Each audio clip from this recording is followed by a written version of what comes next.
দেখ, অনেকদিন পর নিজেকে নিয়ে কিছু কথা দেখলাম। ধ্বংসের দিকে তাকিয়ে মুচকি হাসিটাও অদ্ভুত মানুষ। হয়তো আমি পাগল, হয়তো অনুভূতির ভিতরে কোনো এক গভীর অতল দুঃখ বাসা বেঁধেছে। তবুও নিজেকে জোর করে হাসাতে শিখে গেছি। যেদিন ভেতরটা একবারে ভেঙে গিয়েছিল, সেদিনও বাইরে থেকে এক চিলতে হাসি মুখে নিয়ে সবার সামনে দাঁড়িয়েছিলাম। কষ্টগুলোকে আমি বন্ধু বানিয়েছি, একাকিত্বকে আপন করে নিয়েছি। মানুষ ভাবে আমি হয়তো সুখী, শক্ত, নিলিপ্ত, কিন্তু তারা জানে না প্রতি রাত আমার এক একটা লড়াই।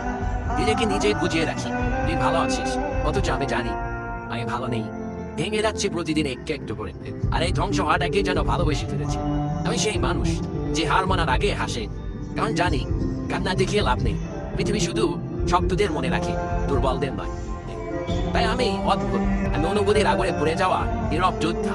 আমার জীবন কোনো সুখের গল্প নয়, এটা শব্দ বিপ্লব, যেখানে হাসির আদল উঠা থাকে, হাজার না বলা কথা, ভাঙা স্বপ্ন, হারিয়ে যাওয়া